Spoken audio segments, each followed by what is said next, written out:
Yo, what is up, ladies and gentlemen? It is your boy, the franchise player, Double B Bob, joined by the mixologist of professional wrestling, the man right there to the left, Mr. Chemical Julian. And ladies and gentlemen, happy Friday. Welcome to the AEW Rampage, WWE Smackdown Shots Fired edition of the Roundtable Pro Wrestling Podcast. Man, it has been going down tonight in professional wrestling. Has. Look, AEW knocked it out of the park. Wait, what? WWE knocked it out of the park. What was that? Did I hear somebody say Hit Row? Okay, look. Look. We're going to talk about Hit Row in a second. We'll talk about that shit in a second. Shots fired, baby. But you know, let's talk about Hit Row. Let's just talk about, man, look. It wasn't no Vaseline. Look, you've been in professional wrestling all of 6 months, and you on Twitter blasting off on motherfuckers that have been to the Tokyo Dome 7 times. I mean, you talk about they buying shoes, they doing this, they doing that, and you shooting on them. Who the fuck are you? Hey, now AJ Francis, who the fuck are you? I'm just saying it right now. Let's be fair. Let's be fair. When the tweet first went out about people talking about spending money on shoes, but really rocking what he said, Vans and something in the back of the locker room. Right. He didn't name any names. We know who he was talking about. He didn't name any names. He was not pointing fingers at anybody. However, the Bucks immediately took offense to this and started talking about how we spend more money on shoes than NXT got paid last year. Now that was funny. That was that was honestly so I get that. Jordan sneaker freak. That was funny. So I get that. So, but the fact that the Bucks immediately took offense to this, I was like, okay, maybe you're feeling kind of guilty here. So now you have a Twitter feud. This does not end bad for anyone, really. No, because already you have your you said the word tribalism.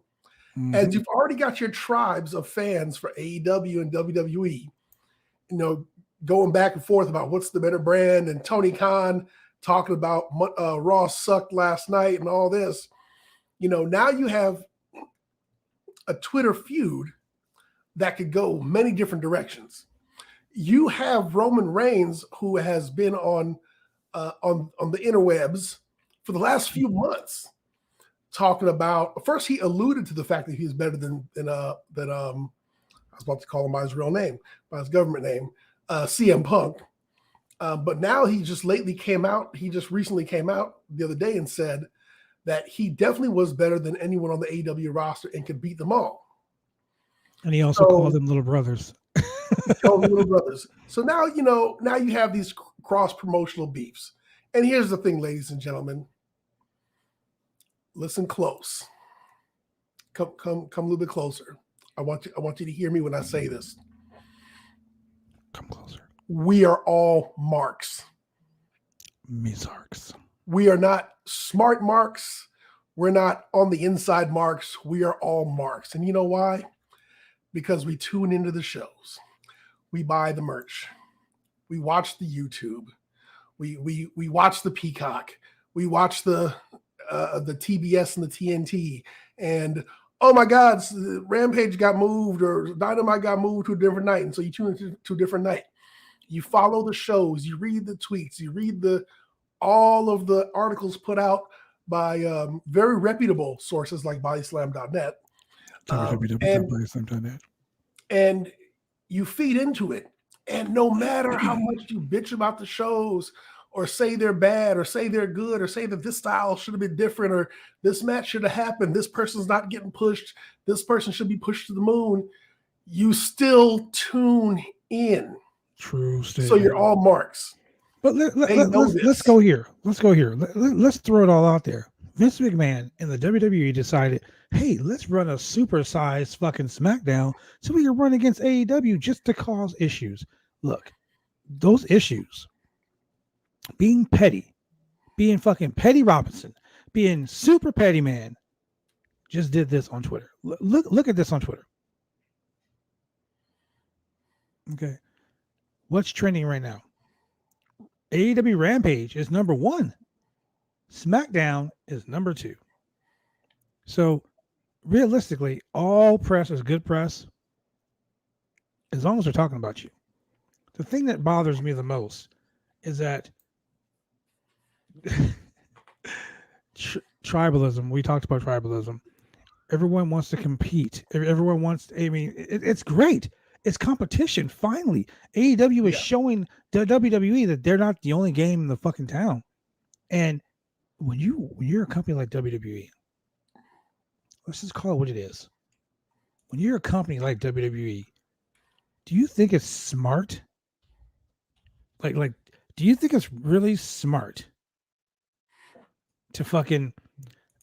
How can I say this?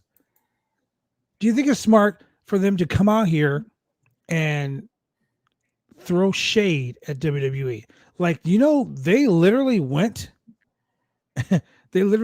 and fucking reported WWE, AEW's Rampage numbers, the overnight numbers. They posted it. They're like, hey, check this out. TNT did this on a Friday night.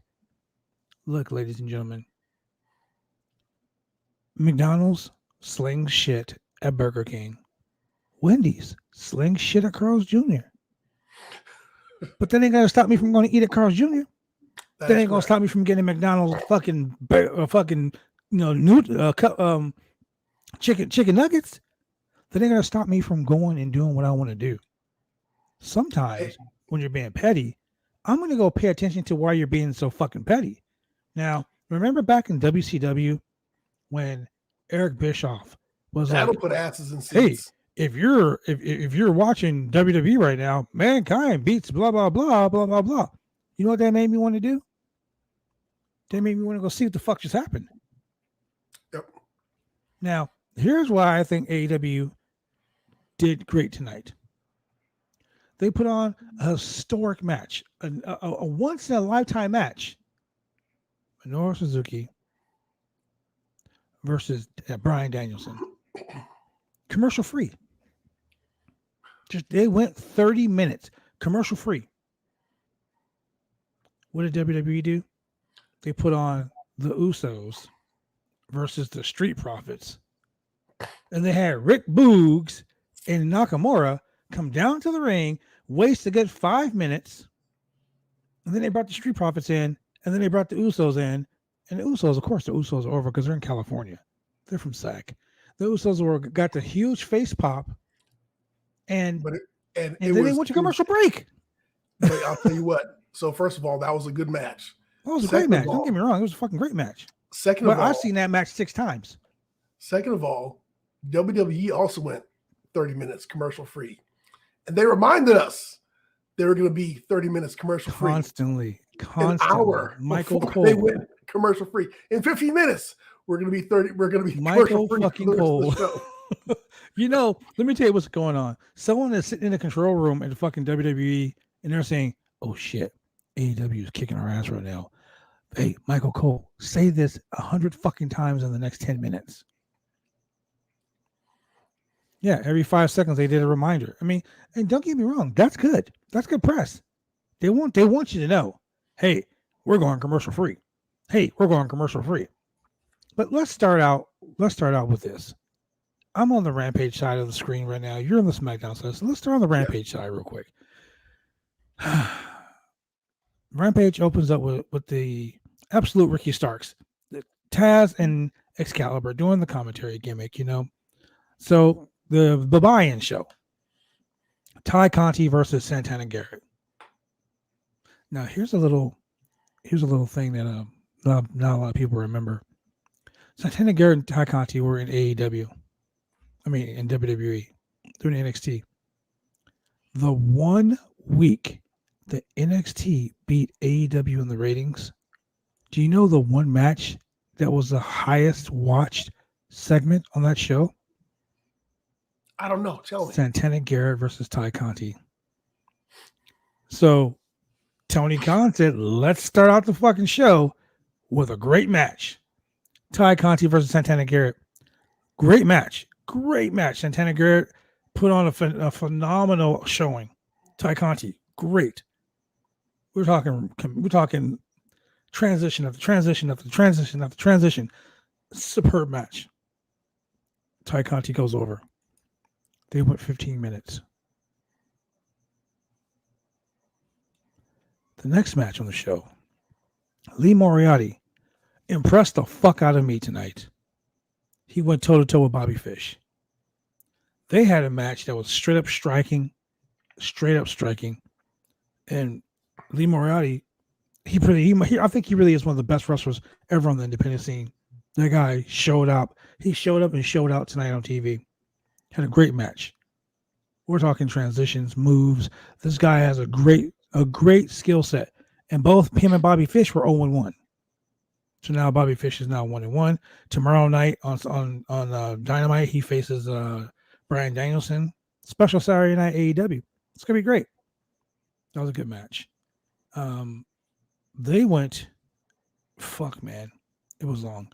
Singles match of the night, the best match of the whole weekend. I'm just gonna go on record right now and say it. Better than anything SmackDown put on. AEW put on the dream match. The American Dragon Bryan Danielson versus the Killer Grandpa Minoru Suzuki. Fucking A, man. This match was so hard hitting. I mean, they were stiffing the shit out of each other. At the end of the night, I mean, it legit was a war. They went to a time limit draw. 30 minutes. 30-minute time limit draw. Both of them beat the shit out of each other. Bryan Danielson's chest beat red, blood dripping from his chest. There are some people on Twitter that were calling Minoru Suzuki the Grandpa Goldberg Grandpa. Suzuki would fucking kill Goldberg. Legit. He would fucking kill Goldberg. This guy has been doing it all since he's been in the United States. He was over at GCW. The guy had a fucking crazy killer match with Lance Archer as his partner, Suzuki Goon. And they faced off against John Moxley and God damn it. His name slips in my mind right now. Anyway, tag team match. It was awesome. And then he comes and he does this match against Bryan Danielson. Man, 30-minute time limit draw. Those two dudes beat the shit out of each other. What a war. Okay. Then we get to the show. Now, I'm going to say this show gets a good 4 out of 5 for me. And I'm including the pre-show, the buy-in. I'm including that too. One thing I didn't like was the main event. The main event, I would have put that shit on first because, I'd have got it out of the way. It would have been the popcorn match, maybe second. But commercial free, CM Punk versus Matt Seidel. I got to say, since CM Punk has come back, this probably was one of his better matches. I mean, they tore the house down. Matt Seidel, a friend of the channel. Great guy. It was a great match. CM Punk with the win. Then we had another women's match. Okay, so they did a backstage segment with the Dark Order challenging the Elite. I guess for Full Gear, so it's gonna happen. But Ruby Soho versus the Bunny. That was another great match. Ruby Soho came out with the well-timed flatliner. She got it was pretty good, man. It was really good. The Bunny showed up. She showed out. Wasn't her best showing, but she did good at the end of the night. Ruby Soho won. Penelope Ford came down. They fucking knocked her out with the brass knuckles. It's probably setting up something. It's probably setting up something for the tomorrow night's tomorrow night's AEW Dynamite, which is going to be another great show. They went 12 minutes. 12 minutes. Then Dan Lambert backstage. Dan Lambert, the whole Inner Circle Men of the Year, Dan Lambert, Junior Dos Santos thing. Like, I'm a professional wrestler. If you want to throw in MMA guys, that's great. But this should not have been a main event of a show that you're on fucking head to head with the top show on Friday night.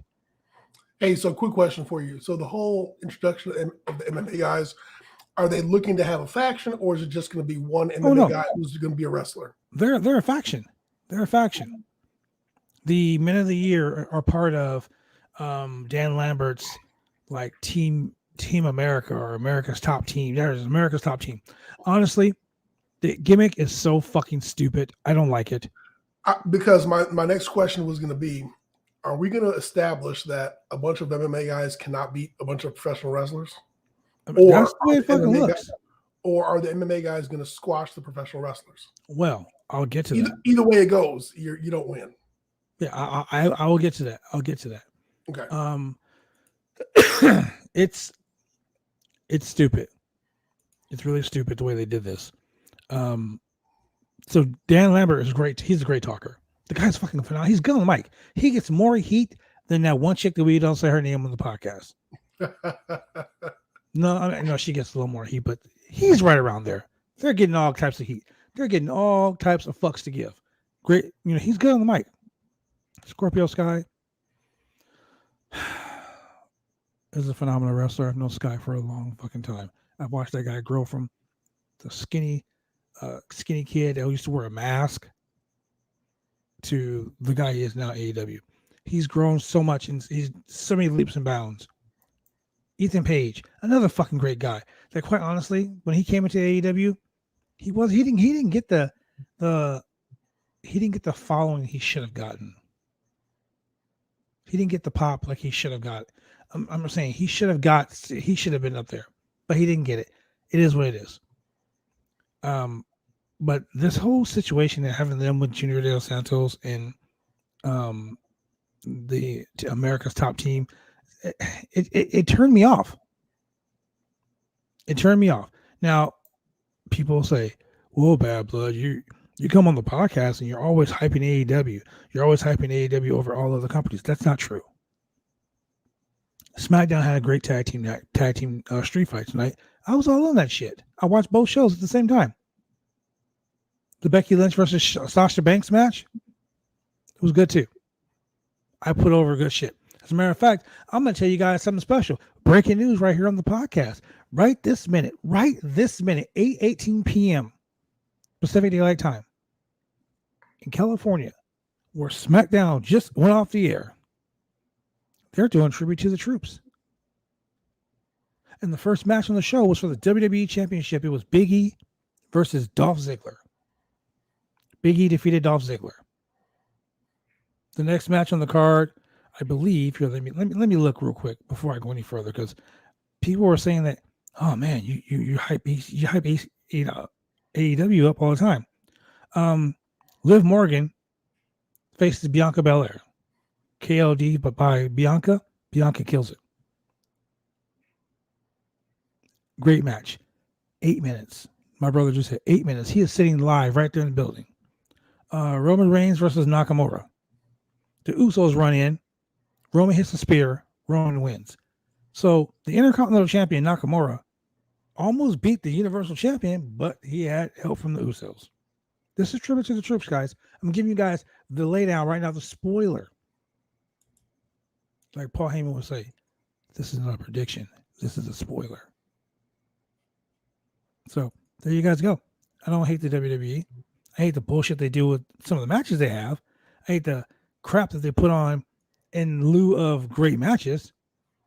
But anyway, I also will talk bad about AEW. This main event they put on, fucking horrible.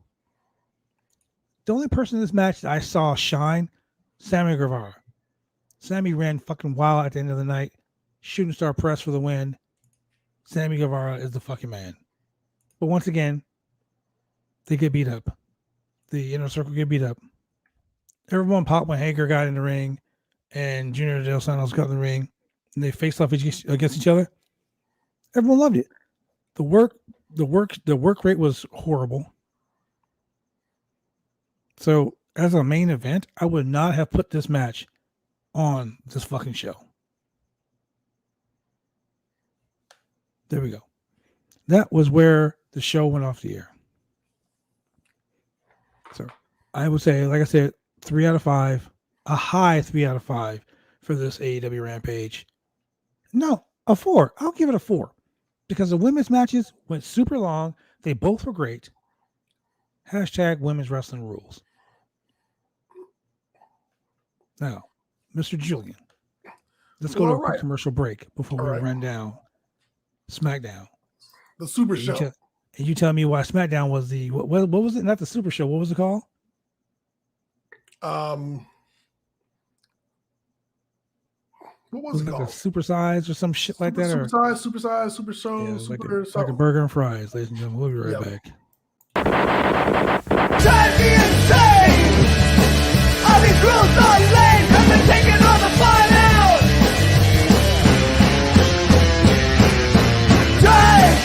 Drive me insane! All these rules are lame, have been taking all the fun out! Drive me insane! All these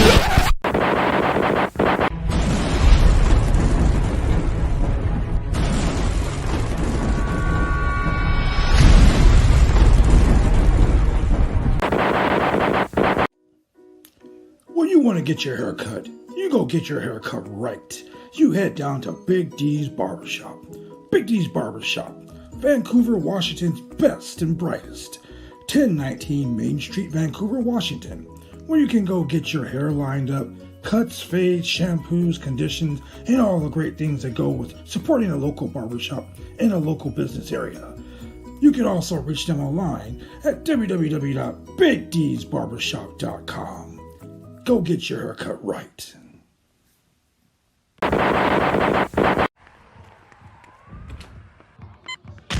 These are more than just the sounds of a safe place to go after school.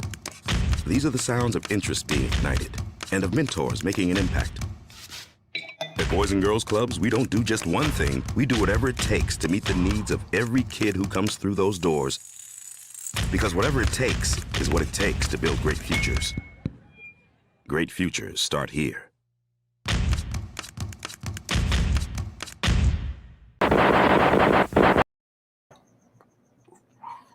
And we're back. That was real quick. I totally was looking at a text message.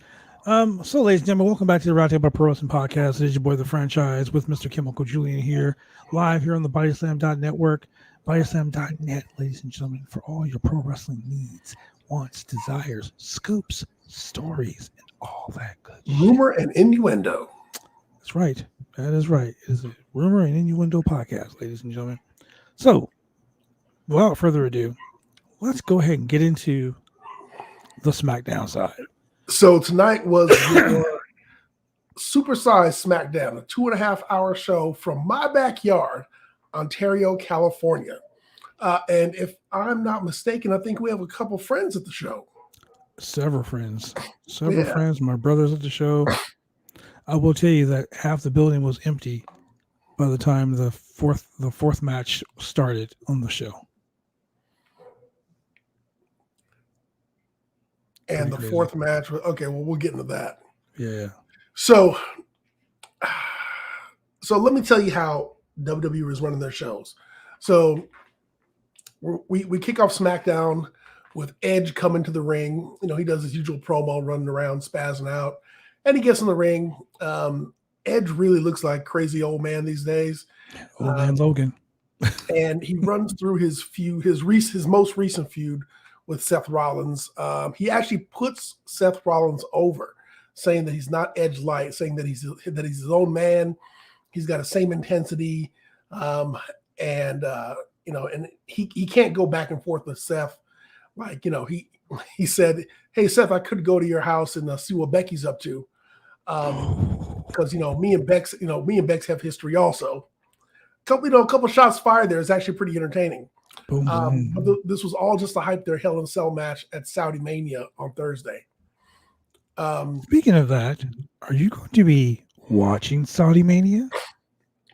I don't know if I'm going to be home for Saudi Mania, but I'll probably watch it when I get home from work. Well, you know what? How about we do this? You and I. Let's watch Saudi Mania Thursday night. Let's watch Saudi Mania Thursday night. The card is kind of stacked. I'm going to regret this. I know I am, but let's watch Saudi Mania Thursday night, and let's do a special Thursday night podcast about it. We won't do a Wednesday night show because there's no AEW Dynamite on Wednesday. Instead of doing a Wednesday night show, ladies and gentlemen, we'll do a special Thursday night edition. Let's call it Throwdown in the Desert. Let's do that. I will talk to the powers that be, and I will make a special link. We can do a watch party. Don't forget shenanigans. Cheryl, the shenanigans are lit tonight. Saudi shenanigans? Saudi shenanigans. Ladies and gentlemen, we're going to name this show Throwdown in the Desert. Saudi Mania Part 1, The Revenge. Yes, or Death in the Desert. How about that? For the Goldberg match. Too soon. But yeah. Go continue. We're going to go ahead and set that show up for us. So next up, we have a review of the King of the Ring first round matches on SmackDown. They showed a review of Sami Zayn's match and a review of Finn Balor's match, which leads us right into the King of the Ring semifinals with Sami Zayn versus Finn Balor. Not a bad match at all. We had a Blue Thunder Bomb from Sami Zayn that Finn Balor kicked out of, a missed coup de grace, a number of kicks into the center post. Sami Zayn went for an exploder into the corner and Finn Balor blocked it, but then Sami reversed it and hit the exploder anyway. We had a blocked haluva kick. We had Sami do a roll up, put his feet on the ropes, and the ref caught him. So then we ended up with a sling blade and a corner drop kick, and then 2 more drop kicks to the corner, and Finn Balor goes to the top ropes, hits the coup de grace, and 1, 2, 3 pin. Finn Balor advances. He's going to Saudi Mania to face the winner of the modern day Maharaja and Xavier Woods. Okay, now before you go any further, I'm just going to come on here and state that I really want Xavier Woods to be the fucking King of the Ring. I'm all in on King Woods. All hail the King. Okay, I'll tell you this. What I'm looking forward to is Jinder Mahal's entrance at Saudi Mania. I hope they do it up big. Wow. Because he's close to home. He's not at home. He's close to home. Actually, I mean, his home is Canada. But they ain't nowhere near Saudi, bro. They're going to play it up like he's close to home. Anyway.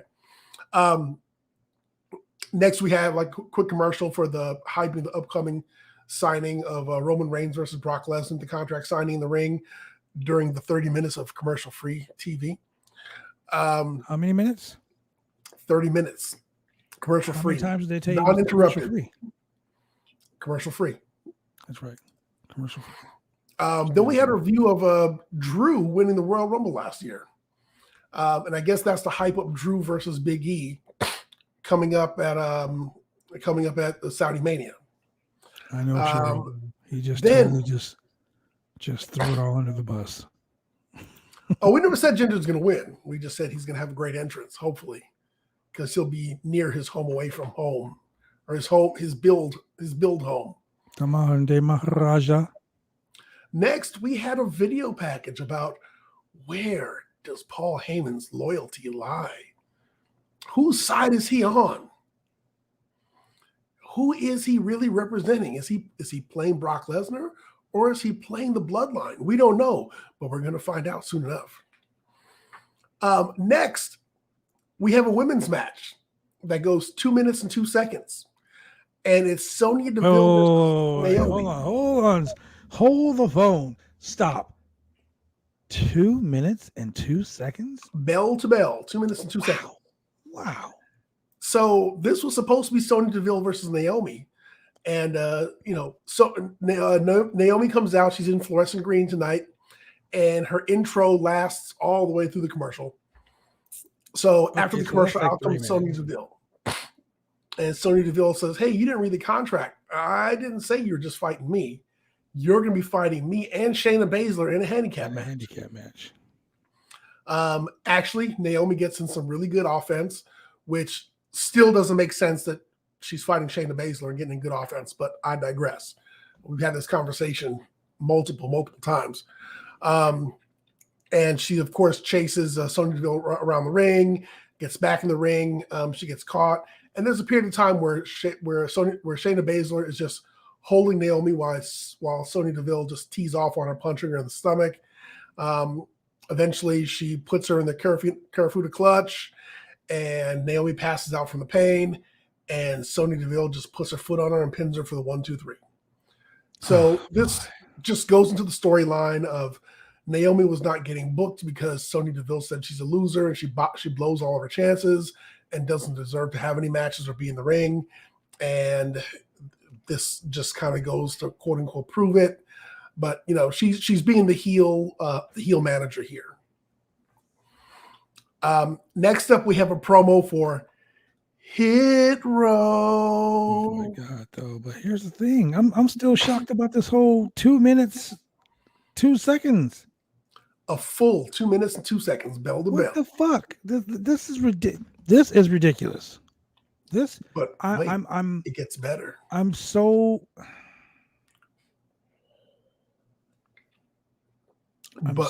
tired of this. It gets better. So the visionary Seth Rollins is in the ring. He starts his promo, goes commercial. What would you call him? The visionary? That's what they call him. They call him the visionary, not me.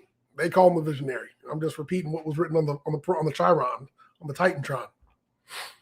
And then as soon as they come back, there's a Sasha Banks promo, and then we're back to Seth Rollins in the ring, and he's, "Oh, Edge, you admitted it. I'm not Edge light. I'm a threat. I'm this, I'm that." He hypes up Hell in a Cell, and he just talks about how he's not afraid of Hell in a Cell, and he looks forward to seeing Edge in Saudi Mania for their Hell in a Cell match. Next up, backstage promo between Zelena Vega and Carmela. And so they're both heels. And Zelena's like, "Hey, good job getting rid of Toni Storm. 2 class acts like us are the only ones who deserve to be in this bracket. And hey, don't worry, you don't need your face protector. We're going to have a ladies' agreement not to punch each other in the face." Oh boy. All right, so you know where this is going. So you don't need your mask. There's no punching in the face here. We're just going to have a good classic women's match. So Zelena Vega defeats Carmela in 2 minutes and 50 seconds for the semifinals match in the Queen's Crown tournament brackets. And there's several roll-up attempts, several arm bars, arm drags. Okay, I just want to know one thing. How long did the match go? The match was 2 minutes, 50 seconds. So literally we've had 4 minutes and 52 seconds of wrestling. Almost 5 minutes. From the 2 women's matches. Almost 5 minutes. Oh, I bet Kay Hensler is fucking melting down right now. So in these 2 matches, we're about 70% of where we were on all of Raw. So they're getting better. Look at the bright side. They're getting better. Look at the bright side. Carmela accidentally kicks Zelena in the mouth. And it's, "Hey, what about this ladies' agreement we had?" So Zelena snaps, jumps on her, grounds and pounds her. Carmela bails outside the ring to get her mask. Wait a minute. That's not her entourage people. That's Liv Morgan, and she won't give her her mask. And then Carmela goes back in the ring, and Zelena gets what? It comes after the word fruit.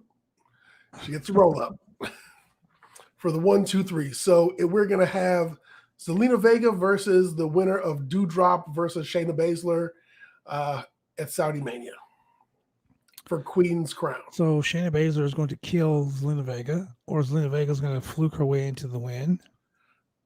Dude, if Shayna Baszler loses to Zelena Vega, that's just going to be. It's only going to be it's going to literally be a 60-second match. You watch. Somebody needs to throw down a sign that says, "If Shayna loses, we riot."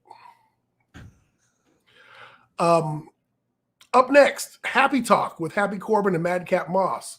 So Madcap Moss's gimmick now is coming in the ring and making bad jokes, telling dad jokes. And he actually tells sat a long there in the middle of the ring making those jokes like two idiots. He told a long one this time. I mean, like it was such a long joke that I now realize the face my girlfriend makes when I start making my story jokes. This one was just bad. Then they start running down Kevin Owens, but we never get Kevin Owens. So it's called storyline continuity, people. They run down Kevin Owens. We get no Kevin Owens, but out comes Boogs, and he's not here to hear bad jokes. He came here to rock, and he starts playing guitar. Out comes Shinsuke Nakamura, and they walk around the ring. Yeah, for like 5 minutes, and then leave. And then when they get to the back, out come the Street Profits, and the Street Profits are dancing with them. And that sets up the Usos versus the Street Profits for the tag team street fight, no tag necessary championship match. Okay, so I have to say this. For me, the best part of the whole match is when he slapped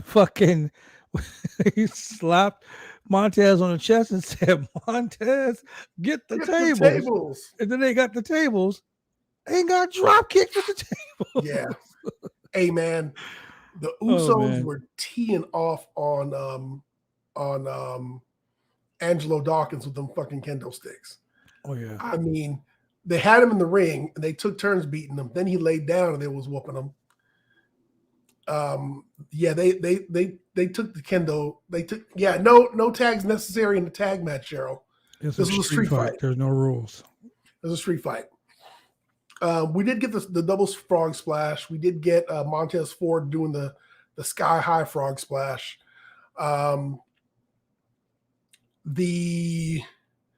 There was the Street Profits actually looked like they were setting up for the Doomsday Device that got broken up. Mm-hmm. And Angelo took a double super kick for a 2 count. He actually, he takes a beating and does a good job of kicking out. Usos finally they hit a double frog splash on Angelo. That pin got broken up. They went for a pin on Montez Ford went for a pin on Jey Uso, and he got pulled out the ring by Jimmy, where he was then put through a table. He was rock bottom through a table in case people didn't notice. Yes. Angelo Dawkins was a house of fire. There was something that looked like a botched pin. It was really awkward looking, which led to a botch. And then there was a double super kick by the Usos, and then the double frog splash on Angelo Dawkins for the pin.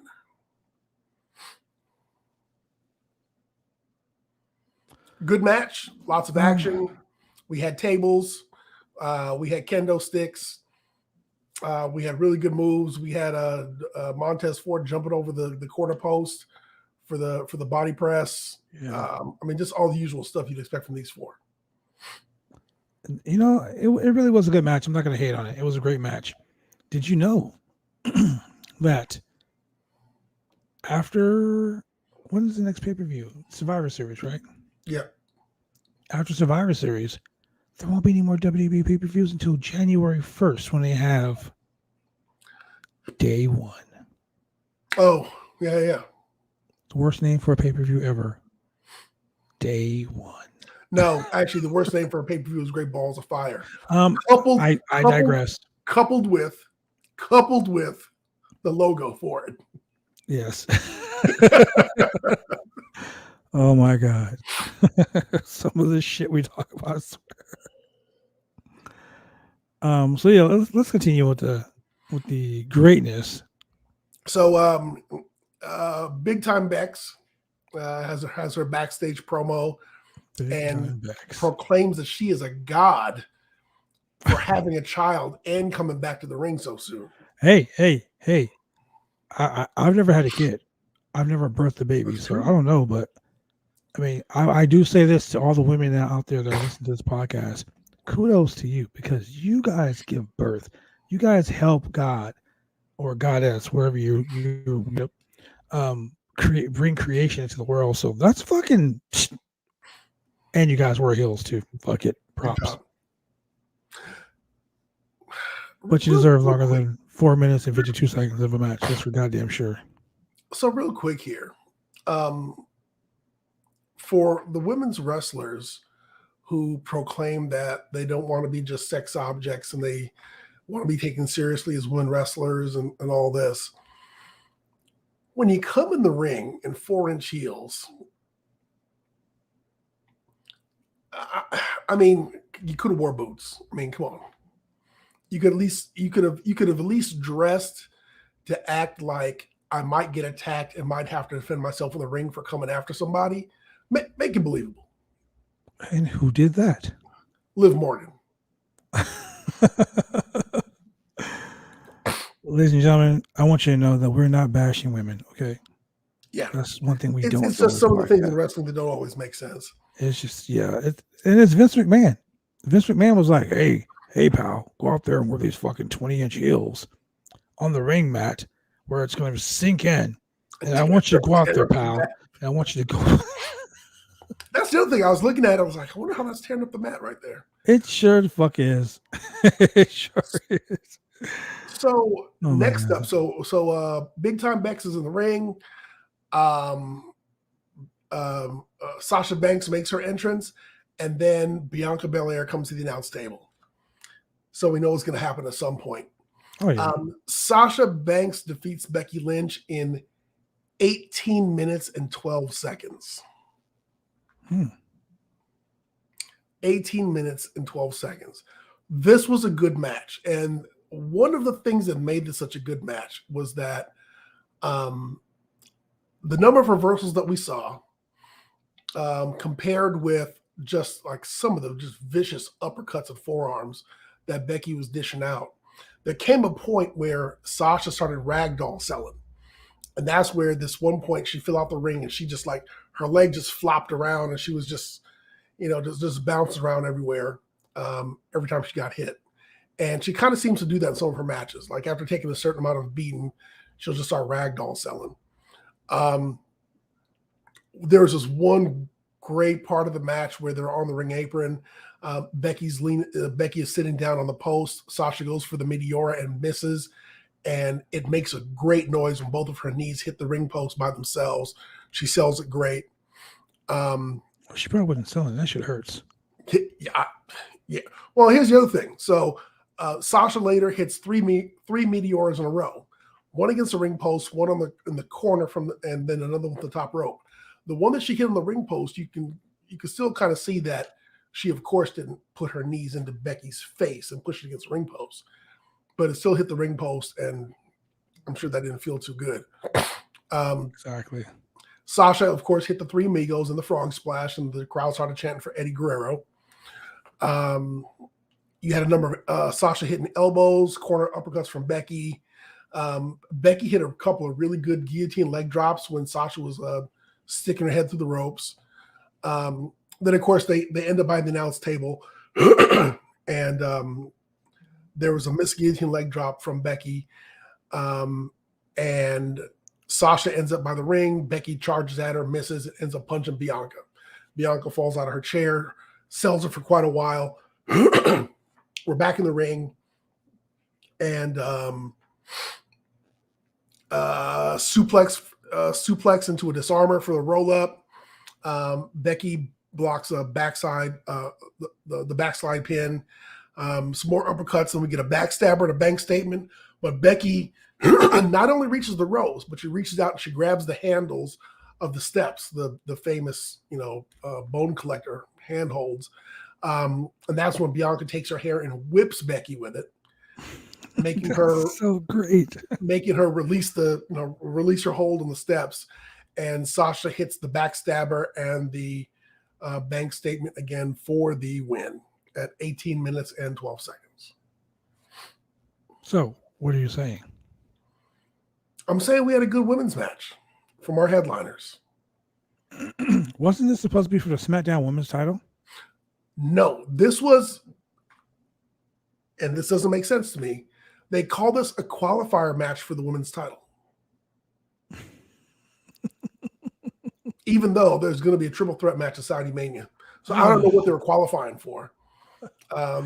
Because on Raw, we're going to have Bianca Belair versus the Queen, Charlotte Flair. So they weren't qualifying for that. So, hey, I don't know what they're qualifying for. But it was a good match. So okay. So total, you said they had 18 minutes, 30 seconds. Yep. So 18 and 5 would be 23. So between 4 women's matches, total 18 minutes, and 2 women's matches on AEW had just about the same fucking time. No, I think AEW had about roughly 30 minutes. So, but AEW didn't have a tag team street fight. No, they just had fucking Minoru Suzuki versus Bryan Danielson. Probably one of the best fucking matches in the history of wrestling. That's all they had. They just had a history-making match. No biggie. No biggie. That's right. They didn't have Big E. You're right. They did not have Big E. You're right. So right. But the point I'm trying to make is, ladies and gentlemen, it shouldn't take 4 women's matches to total 20 fucking minutes. When Rick Boogs or Happy Corbin came out to do his television podcast, his TV, his little talk show that lasted what, 20 fucking minutes? So I'll tell you this: the whole reason why you have Happy Corbin and Madcap Moss is because if you skip seeing them for a week, people would forget about Madcap Moss. They're really trying to get him over. They're trying to push him into a new position. So you're gonna see Madcap Moss repeatedly. My God. We're gonna see him. We're gonna hear his bad jokes. And his gimmick will change, I'm sure. The guy's got a good physique. Haven't seen him wrestle. I don't remember him wrestling before. Like, you had to remind me who he was. Riddick Moss. So, yes. So hopefully, something good comes out of this for him. And, I'm guessing at some point he'll turn on Corbin. So, or actually, Corbin will probably turn on him. Okay, so holy shit, about time. No show. What you didn't? I'm guessing you didn't get what I was saying about the times. 2 matches on AEW literally had the same amount, if not more time, than 4 matches. I'm sorry. I messed up. Totally bad. My bad. We had 2 matches on AEW that went 32.5 minutes between 2 matches, as opposed to the 4 matches, the WWE Smackdown. Look, ladies and gentlemen, Vince McMahon thinks you guys are all stupid, but he also has John Laurinaitis, who has a very low opinion of women in wrestling. Correct. John Laurinaitis is the kind of guy that thinks women should be barefoot and pregnant in the kitchen and not in the wrestling ring. And he's actually stated that a couple times, which is really fucking sad because women are flocking to WWE. Women are flocking there. But at the same time, well, you know what? So here's the thing. And that's something that he should be outed for, and something that fans should be more vocal about. Because if you have a person in a position of power who is making these statements and you're getting these short women's matches, then he's a root cause for that. And you've got to say, hey, this dude's got to get removed from that position and not allowed to make these decisions. I mean, plain and simple. And and as WWE is all about be a star and Susan G. Komen and all that. Then this is literally where the rubber meets the road, and they've got to walk the walk on this one. Sometimes in life, we all make mistakes. Everyone makes mistakes. Everyone says stupid shit they shouldn't say at times. Everyone does stupid shit they shouldn't do at times. Just call it what it is. But when you continuously degrade any sex, any like male, female, whatever, and when you're biased in sports, when you treat people any type of way other than the way they should be treated, you should be outed. You should be put on fucking notice. People should know what kind of fucking shitbag you are. You know, the Speak Out movement did that for a lot of people, put a lot of people on notice. Correct. You got guys that are in major wrestling organizations that degrade women. It really irritates me because all women, you know, okay, look, let me put it this way. It's like being a wrestling promoter in Oregon. If one promoter in Oregon is a sex, no, I'm gonna call it like it is. There was a company that ran in Las Vegas over the Cauliflower Alley weekend. They employed a sexual predator. That sexual predator is a well-known sexual predator. They allowed him to be part of the show, and a lot of wrestlers took offense to it. A lot of wrestlers decided they weren't going to work for that company anymore. A lot of wrestlers decided they wanted nothing to do with that company. When you have situations like that, you have people people in power who use their power and their influence to take advantage of you. Not all people in this industry are like that. So as a man in this industry, I like to apologize to everyone out there, male, female, gay, straight, trans, bi, whatever, for the actions of the few. There aren't many, but there are a lot. And they bring the business down. You see the debate that's been online for weeks and weeks and weeks and weeks and weeks about the shitty treatment of women in professional wrestling. Vince didn't do anything about Pat Patterson. That's okay. Cheryl. For those who don't know, Pat Patterson, rest in peace, was a man who used his power and influence, allegedly, to force guys to do sexual favors, allegedly, to get a push, to get put over, and to get pushed as a mainstream star in the business. Women are being treated the same way. So I get what you're saying, Cheryl. He didn't do anything to stop men being treated that way. Why would you stop women? It's not right. It's not right either way.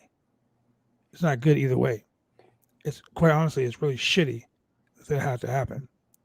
So, with that being said, ladies and gentlemen, we're going to go on a quick commercial break, and then we'll be right back with more of the Roundtable Pro Wrestling Podcast, brought to you by bodyslam.net. And keep in mind that not all men are scumbags. Drive me insane!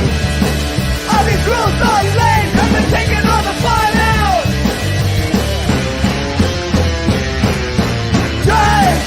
Drive me insane! I'll be cruel, so lame, I've been taking all the fun out! Drive me insane! I'll be cruel.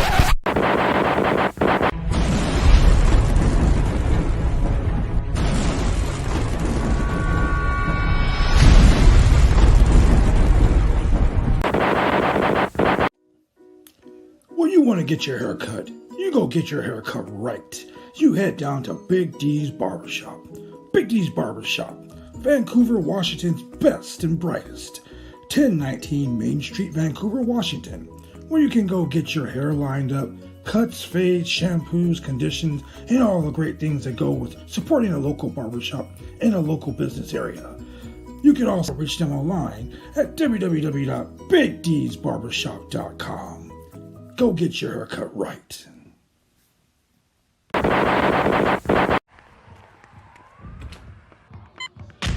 These are more than just the sounds of a safe place to go after school. These are the sounds of interest being ignited and of mentors making an impact. At Boys and Girls Clubs, we don't do just one thing. We do whatever it takes to meet the needs of every kid who comes through those doors. Because whatever it takes is what it takes to build great futures. Great futures start here.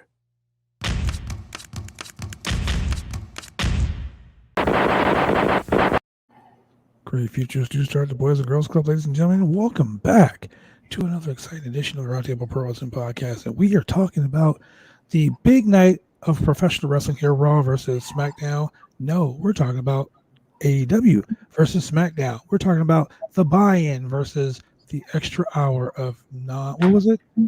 Supersize SmackDown. No. What was it? 30 minutes of 30 minutes of uninterrupted commercial time. Uninterrupted commercial time. What a joke. Anyway. So, to close out the show, we had what you came for, ladies and gentlemen. The in-ring contract signing of Roman Reigns and Brock Lesnar. Now, I'm going to spoil this for you. Nobody got put through a table. Oh, God. Nobody got physically assaulted. Nobody had a pen stabbed in their hand. What? Nobody got punched, kicked, thrown to the ring. No one had a chair put over their head. None of that.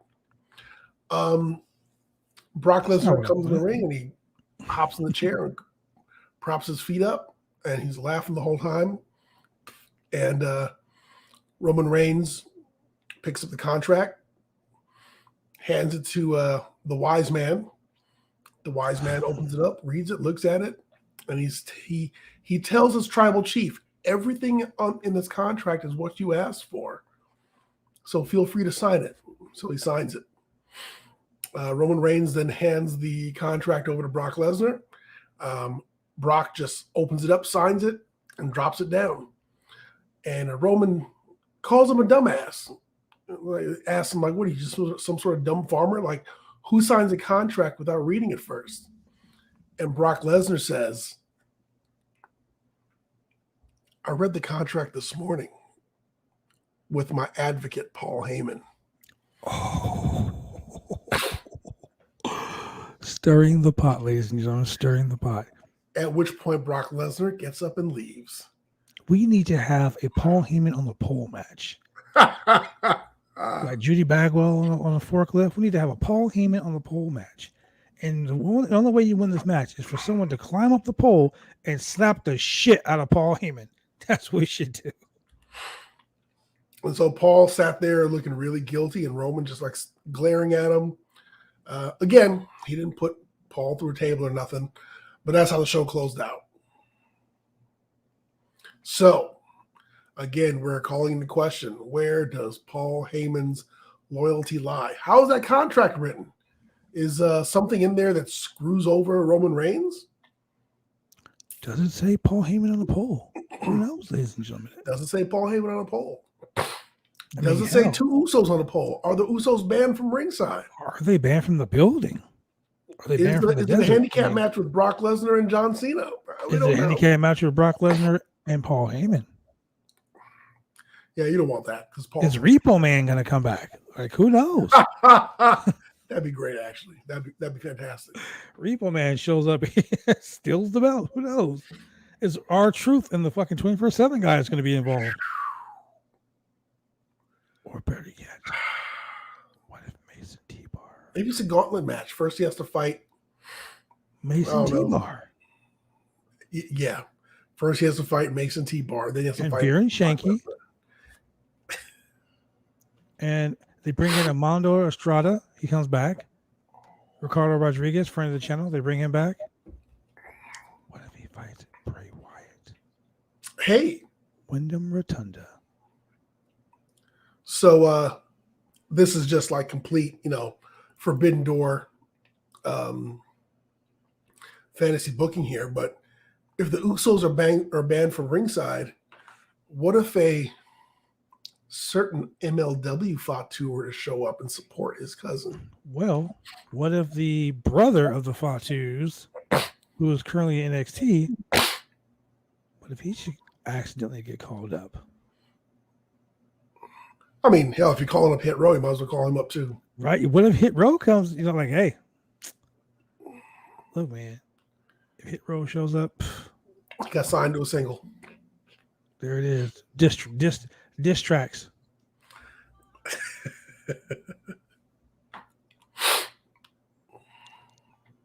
So that's SmackDown. All I gotta say is this: if they really want the Forbidden Door to be something, they need to do this, man.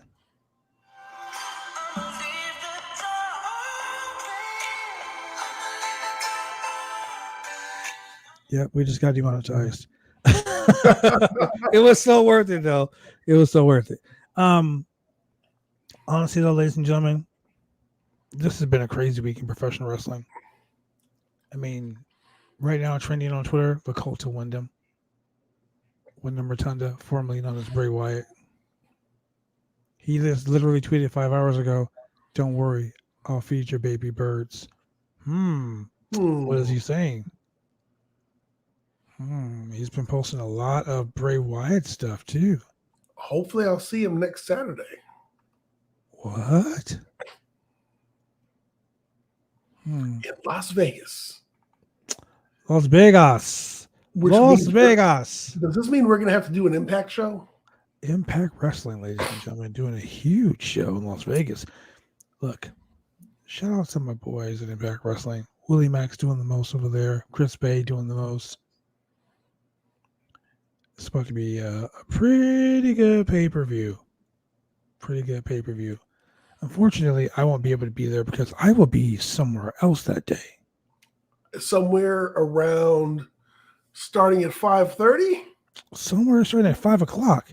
And it's, ladies and gentlemen, BCW Worldwide returns to the Holocene October 23rd at 1001 Southeast Morrison Street there in Portland, Oregon. For advance tickets, you better get them real quick because they are selling out fast. I mean, faster than the Roadrunner. Beep, beep. Look, call Patty, 503-757-3132. You can email bcwbooker@gmail.com. Hell, you can go to Eventbrite, eventbrite.com/BCW presents the return. Look, tickets are selling out fast, ladies and gentlemen. Wow, look at this guy in the chat. Tickets are selling out so fast, it is ridiculous. It's almost as bad as that guy in the chat. Get your tickets real quick, ladies and gentlemen, because it is selling out. The card is stacked. Your boy is defending the OIWA North American Heavyweight Championship. There she is right there, the big red girlfriend right there. My big red girlfriend, Big Red. She's over in the trophy case. Where she's going to be next Sunday night when I'm done whooping Miko Maestro's ass. This is a 21 over show. You never know what's going to happen there, man. You never know. But it's going to be Tip your bartender. That's right. The bartender will be in the house, and he will be serving the stiffest drinks in all of Portland, Oregon. But check it out, ladies and gentlemen. If you're not in Portland, if you're in Idaho, if you're in Tennessee, if you're in California, if you're in Texas, if you're in friggin' Saudi Arabia, and you don't want to watch Crown Jewel, you can watch BCW Worldwide. All you got to do, ladies and gentlemen, is go to the BCW Worldwide page. Find the Roundtable Pro Wrestling Podcast page. Like, click, and subscribe. I'm telling you, that's the only way you can get the pay-per-view action. Because it's going to be lit. Speaking of being lit, if you like, click, and subscribe, we giving shit away. What? We didn't want to give shit away the other day because we were in a serious conversation, but today we are giving shit away. We're talking WrestleMania 27, ladies and gentlemen. That is right. Triple H versus The Undertaker. Whoa. Don't cover the man's face. Oh, don't cover the man's face. Look, he came in Undertaker versus Triple H. And left with it. And a no-holds-barred match with the streak on the line. Randy Orton versus CM Punk. Man, Rey Mysterio versus Cody Rhodes. A lot of AEW guys on this card. The Miz versus John Cena, whose own dad don't like him, as per his appearance here on the podcast. Hey, speaking of which, don't forget to vote for The Miz on Dancing with the Stars. That's right. Vote for The Miz. Oh, my God. Look, The Miz does whatever The Miz gets involved with, whatever he does, it's fucking awesome. Literally, he's awesome. He is the king of reality TV. He is almost as awesome as old school Portland wrestling, ladies and gentlemen. We're talking about 1977 to 1980. Oh my God. Buddy Rose versus Lonnie Main, Dutch Mantell, Ed Wiskowski, better known as Colonel De Beers. Playboy Buddy Rose. Look, Hustler Rip Rogers. Gino Hernandez, the man who taught the super kick to Chris Adams, who taught it to Shawn Michaels and Brian Kendrick and all those people. Look, the Outlaw Ron Bass. Man. Love that guy. Stan the Man Stasiak. Oh my God, it's too much. It's too much. Too much sauce. Too much sauce. And you know what? If you thought that was it, wait. There's more, because if you go to bodyslam.net on YouTube, if you go to the Roundtable Pro Wrestling Podcast on YouTube, you like, click, and subscribe, and share with your friends. Let everybody know what is going on, what is crazy, what is causing all this. You might get a Funko Pop. What? Big Gas got the Funko Pops on deck, man. Look, go download. Go right now. Go, ladies and gentlemen, go to Twitter. Go to your Twitter. And I know you got a Twitter. Come on.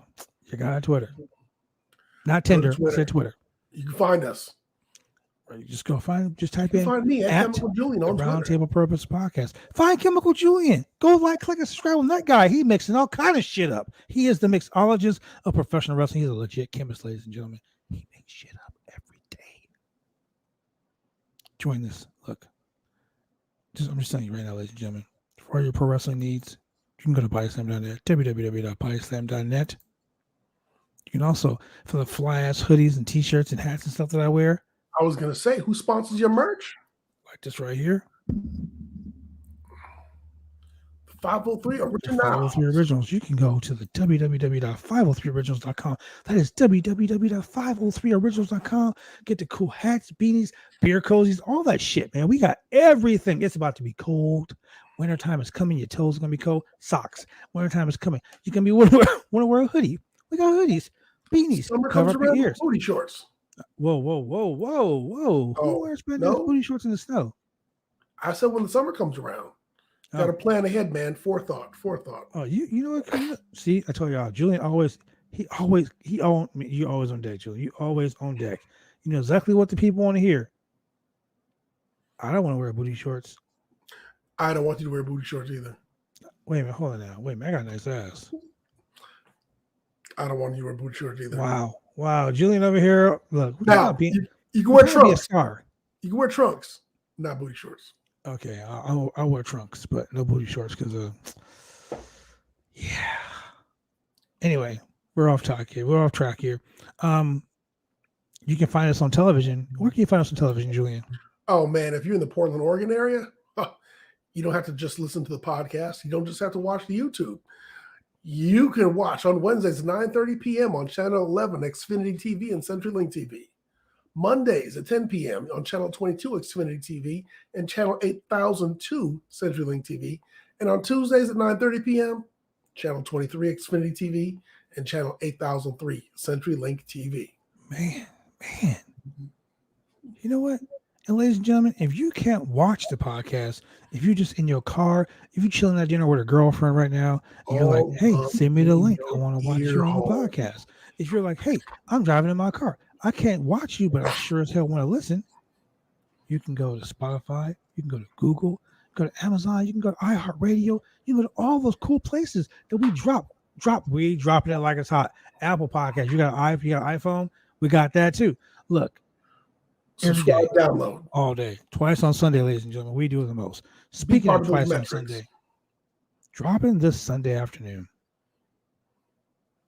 there's going to be a special interview. Usually I conduct these interviews every so often, but we're going to drop a new interview. This interview is going to be with a lovely young lady. She's killing it in Texas right now. She's going around the country doing the most. Her name is Jasmine Allure.